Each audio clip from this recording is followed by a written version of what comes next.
Alright, so now that we've remembered how we can figure out whether an inverse is a function, we've got some work to do because we know that the inverse sine function exists. It's, if we do second sine of x on our calculator, that gets us the inverse sine function. We know there is a function that is defined as inverse sine. So how does it come about? So basically what we have to do is restrict the domain of the sine function so that it passes the horizontal line test, so that its inverse will be a function. So as it says up top here, we want to have a domain so that we will have something that's 1-to-1, so that the inverse will be a function. So that domain restriction is for x to be from negative pi over 2 to pi over 2. So notice in this window, first of all, the function passes the horizontal line test, so there are no inputs that get mapped, no two different inputs that get mapped to the same output. Notice also another thing that's important is we want to make sure that this window means that the original sine function does cycle through all of its possible y values from negative 1 to 1, and on this window it certainly does. So now we can define an inverse sine function.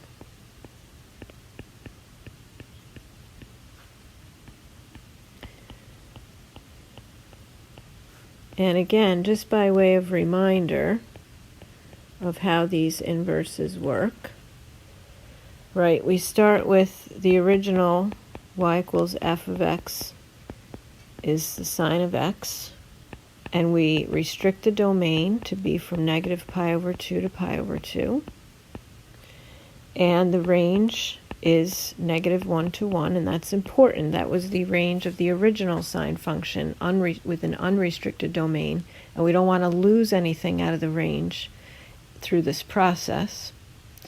Now we can define the inverse. X is the inverse function of y, known as the inverse sine of y, or that can also be written the arc sine of y. And in the inverse, the domain, which are y values, are values between negative 1 and 1, and the range are values from negative pi over 2 to pi over 2. So note to self,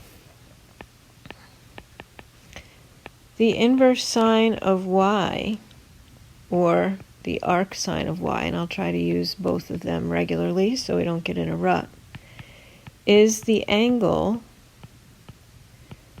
only between negative pi over 2 and pi over 2, whose sine value is y. So this whole part about between negative pi over 2 and pi over 2 is super duper important.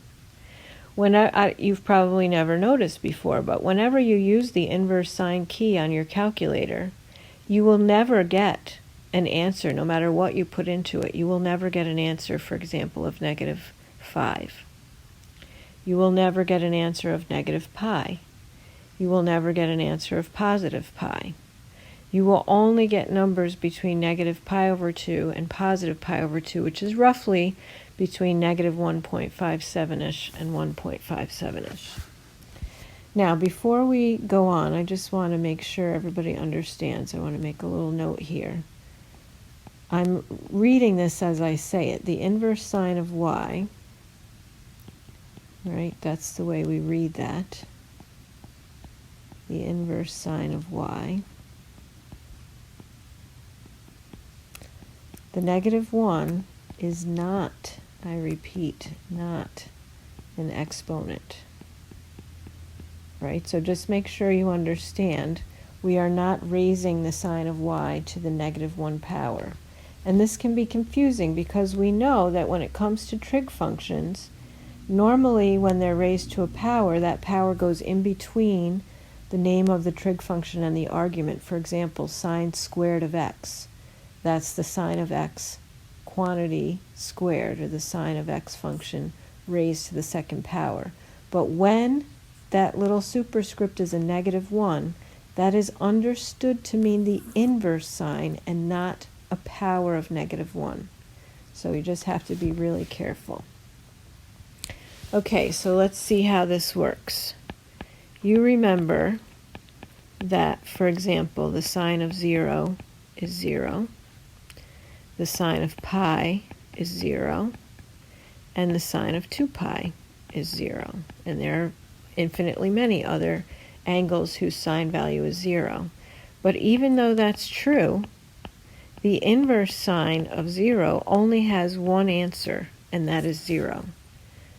Right? So again, the inverse sign of 0 we can think of as the angle whose sine value is 0, but the angle has to be between -pi/2 and pi/2. So even though the sine of the angle pi is 0, the inverse sign of the value 0 is not the angle pi, and it never will be the angle pi. It only will be 0, because the results or the range of the inverse sine function are only angles between -pi/2 and pi/2.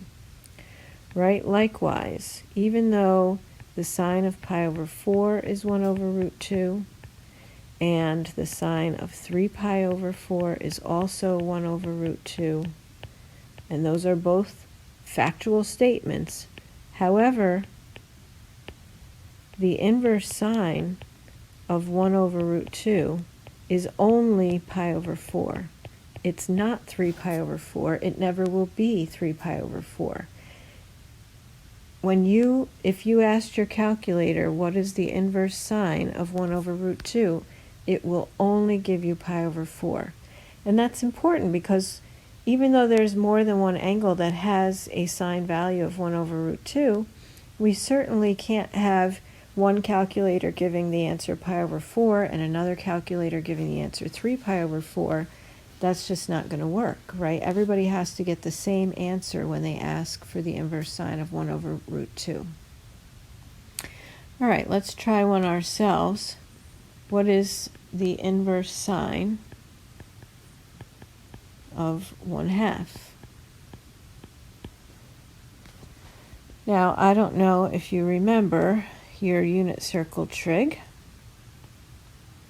Okay, but for example, so this is a unit circle here.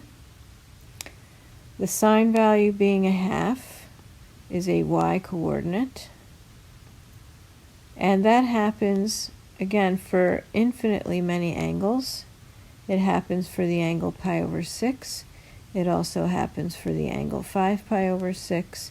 It happens for the angle 13 pi/6, etc., etc. But the inverse sine of 1/2 is the angle whose sine value is 1/2, but that angle has to be in between -pi/2 and pi/2. That is only pi/6. It will never be 5 pi/6. Okay, let's try one more. What is the inverse sine of -1/2? Okay, so again, we're looking for an angle whose y-coordinate on the unit circle or whose sine value is -1/2. Now, I can see a couple right here. One is in quadrant 3 and one is in quadrant 4. The one in quadrant 3 is 7 pi/6, and my drawing's a little bit off. Actually, it should be more like here, but I'm going to have trouble erasing. Well, I'll just do it, I guess. Hang on.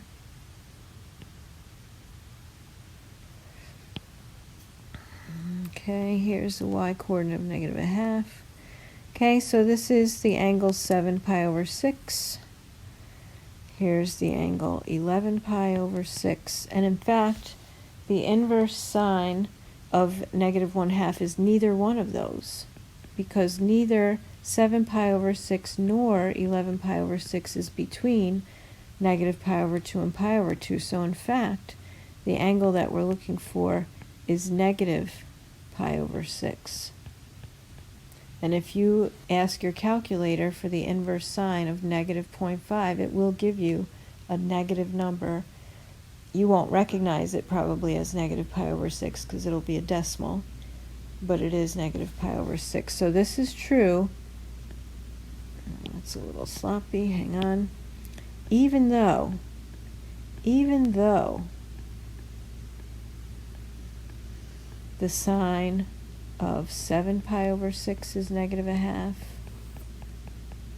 even though the sine of 11 pi over 6 is negative a half, right? So when we ask for the inverse sine of negative 1/2, we're saying which angle has a sine value of negative a half. But that angle has to be between negative pi over 2 and pi over 2.